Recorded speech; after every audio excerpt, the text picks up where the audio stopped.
जय माता दी साथियों। नवरात्रि में जलने वाला छोटा सा दीपक ही पूजा का सबसे महत्वपूर्ण हिस्सा बन जाता है, क्योंकि साथियों जब तक दीपक जलता रहता है तब तक माँ दुर्गा की दिव्य ऊर्जा घर में प्रवाहित होती रहती है। इसी कारण इसे अखंड ज्योति कहा जाता है।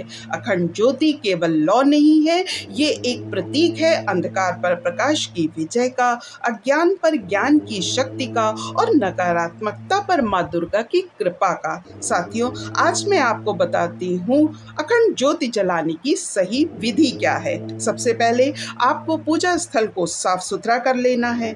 उसके बाद आपको थोड़े से चावल को हल्दी में रंग कर इससे अष्टकमल बनाना है। अष्टकमल की प्रत्येक पंखुड़ी पर आपको लाल पुष्प चढ़ाने हैं। उसके बाद एक मिट्टी या पीतल का दीपक ले लें, उसमें शुद्ध घी या सरसों का तेल भर दें। कपास की बाती का उपयोग करें। बाती को हमेशा पूर्व या उत्तर दिशा की ओर रखें। दीपक जलाने के समय ओम ऐं ह्रीं क्लीं चामुंडाय विचे मंत्र का जाप करें। याद रखिए, दीपक केवल जलाना नहीं है, बल्कि श्रद्धा और नियम पूर्वक जलाना ही अखंड ज्योति कहलाता है। साथियों, अब मैं आपको बताती हूँ कि तेल, घी और बाती का महत्व क्या है। घी का दीपक आपके घर में समृद्धि और सुख शांति लाएगा। सरसों के तेल का दीपक नकारात्मक शक्तियों से आपकी रक्षा करेगा। कपास की बाती शुद्धता और सात्विकता को आपके घर में बनाए रखेगी। साथियों, अखंड ज्योति को जलाने के कुछ नियम होते हैं, उन्हें आपको ध्यान में रखना चाहिए। पहला, दीपक एक बार जल जाए तो उसे बुझाना नहीं चाहिए। दूसरा, हमेशा ध्यान रखिए कि दीपक में तेल या घी लगातार डालते रहिए। तीसरा, दीपक की निगरानी के लिए घर का कोई ना कोई सदस्य वहां जरूर उपस्थित हो। दीपक को सीधे जमीन पर न रखकर एक लकड़ी या पीतल की थाली का आसन दें और उसके ऊपर अष्टकमल बनाएं। दीपक को हमेशा देवी की प्रतिमा या तस्वीर के सामने रखें। दीपक जलने के स्थान पर स्वच्छता और शांति को बनाए रखें। इन नियमों का पालन करने से आप देखेंगे कि अखंड ज्योति घर में दिव्यता और सकारात्मक ऊर्जा को फैला देती है। साथियों, नवरात्रि में अखंड ज्योति जलाने से माँ दुर्गा का आशीर्वाद हर समय घर पर बना रहता है। इससे घर में दरिद्रता और रोग का प्रवेश नहीं होता। परिवार में सद्भावना और प्रेम बढ़ना रहता है। अखंड ज्योति मनुष्य की मानसिक शांति और ध्यान क्षमता को बढ़ाती है। लौ की निरंतरता आपके दृढ़ संकल्प को और मजबूत करती है। यही कारण है 9 दिन तक अखंड ज्योति जलाना इतना पवित्र और अनिवार्य माना गया है।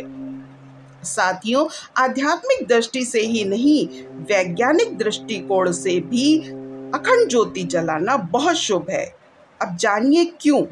आधुनिक दृष्टिकोण से भी अखंड ज्योति का बहुत महत्व है, क्योंकि दीपक से निकलने वाली लौ ऑक्सीजन को शुद्ध करती है। सरसों के तेल की खुशबू घर की नकारात्मकता को दूर करती है। लौ की स्थिरता मन को एकाग्र करती है। ये घर के वातावरण में सकारात्मक कंपन पैदा करती है। इस तरह ये एक धार्मिक आस्था ही नहीं, बल्कि वैज्ञानिक दृष्टिकोण से भी बहुत लाभकारी है। नवरात्रि में भक्त जब उपवास रखते हैं और निरंतर माता के नाम का जाप करते हैं, तब अखंड ज्योति उस साधना को शक्ति देती है। ये दीपक भक्त और देवी के बीच आध्यात्मिक पुल बन जाता है। कहा जाता है कि अखंड ज्योति जलाने वाला व्यक्ति और उसका परिवार माँ की विशेष कृपा का अधिकारी बनता है। साथियों, नवरात्रि के अंत में जब आप कन्या पूजन और हवन के बाद पारण करें और आपकी अखंड ज्योति जलती रहे, तो उसे फूंक मारकर मत बुझाइएगा, उसे अपने आप बुझने दीजिएगा। अगर वो मिट्टी की है तो आप उसे गंगा या किसी भी नदी में प्रवाहित कर सकते हैं। ये प्रक्रिया इस भाव के साथ की जाती है कि माँ दुर्गा की ज्योति हमारे जीवन को हमेशा प्रकाशित करती रहे। अखंड ज्योति केवल पूजा की परंपरा नहीं है, ये आस्था का दीप है जो हर घर में 9 दिनों तक जलना चाहिए। जहाँ भी ये दीपक जलता है वहाँ माँ दुर्गा का वास होता है। घर परिवार में सुख शांति, स्वास्थ्य और समृद्धि बनी रहती है। जिस प्रकार दीपक की लौ निरंतर जलती रहती है, उसी प्रकार हमारी भक्ति भी अखंड बनी रहे। इसी विश्वास, इसी श्रद्धा और इसी भावना के साथ आप अखंड ज्योति को प्रज्वलित करें। जय माता दी साथियों। अगर आपको मेरे द्वारा दी गई ये जानकारी पसंद आई हो तो आप इस वीडियो को ज़्यादा से ज़्यादा लाइक और शेयर कर दीजिएगा, ताकि ज़्यादा से ज़्यादा लोग इससे लाभान्वित हों। ऐसे ही और वीडियो को देखने के लिए आप मेरे चैनल को सब्सक्राइब कर लीजिएगा। मैं जल्दी ही मिलती हूँ नवरात्रि के एक और वीडियो के साथ। तब तक आप सभी का बहुत बहुत आभार। जय माता दी। नवरात्रि की आपको एक बार फिर से बहुत बहुत शुभकामनाएं।